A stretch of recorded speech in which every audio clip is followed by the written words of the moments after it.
chvíli zahraje a zaspívá. Dámy a pánové, přichází 14letý Jan Doskočil.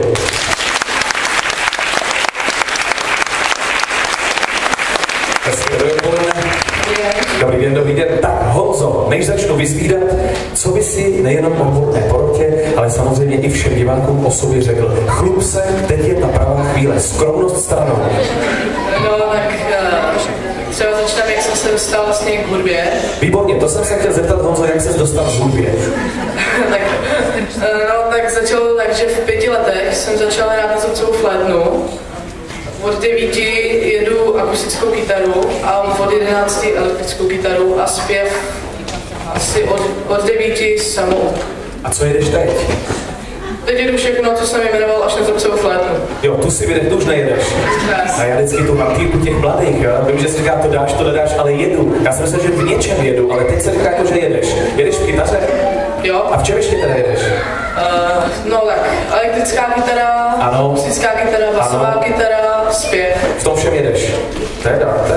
Fajn. Honzo, 11. ročník Freddie Mercury's Memorial Day, to mě zajímá. Co to bylo za soutěž, jak to probíhalo? Tam jsi byl hodně úspěšný. No tak tam jsem se vlastně dostal, minulý rok jsem byl poprvé na Rock Campu 2012, to je rokový tábor. A na něm byla soutěž, že prostě nějaká nejlepší kapela, co se tam utvoří a zahraje nějakou písničku od Queenu, tak pojede vlastně hrát do Švýcarska na ten Freddieho Memorial Day. A vlastně byl na konci koncert a pak bylo vyhlášení těch vítězů. A byl tam Peter Fristou, vlastně bývalý manažer a komorník toho Freddieho Mercuryho. A ten trošku pozměnil pravidla, že pojedou vlastně 3 kapely a mě tam potom zatáhl jakoby samostatného člověka bez kapely. Že jsem měl kapelu vlastně, která nebyla až tak dobrá, aby tam jakoby jela, ale mě se tam vlastně vzal jakoby zvlášť. Výborně. Lepkám tě zatáhl, bývalý komorník, který Mercuryho, ale řekni mi, Honzo, co z tebe bude? Čemu se budeš věnovat? Dejme tomu za 10, za 15 let zpívání, hraní, chceš u toho zůstat? No určitě u toho chci zůstat, chci se hlavně dostat na konzervatoř. No, chci u toho zůstat, takhle no. Výborně. Hele, v současnosti v té české populární hudbě je tam někdo, kdo jako aspoň trošku stojí za to, nebo to čeká na tebe? Je někdo, koho si poslechneš jako z českých hudebníků? Jo, tak určitě mám rád třeba Petra Koláře nebo Katapulty. To je rozptyl slušnej teda, dobrý, hezký. Teď budeš zpívat a hrát Freddieho? Jo, budu 2 písničky, zahraju Freddieho.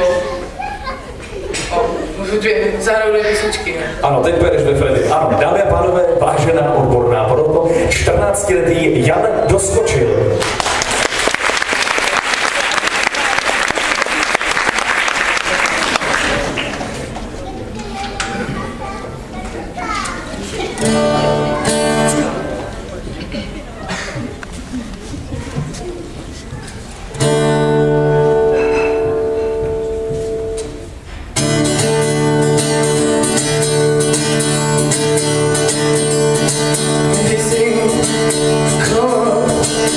I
I must get down to you, I'm ready.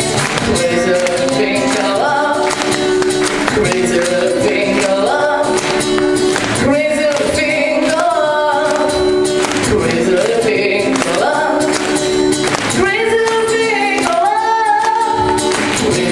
pink love.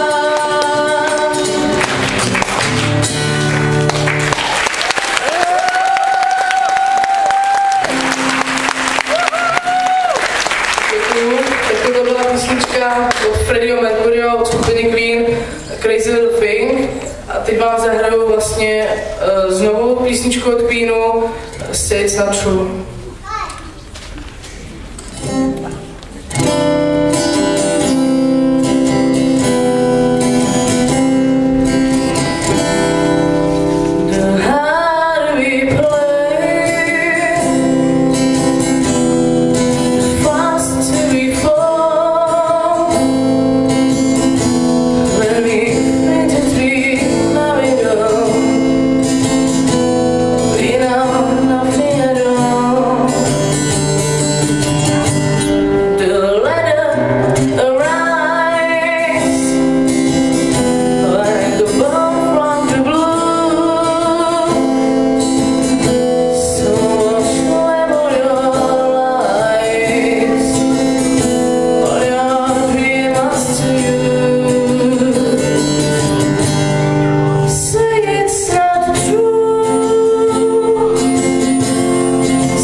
Zlatý koříček středočeského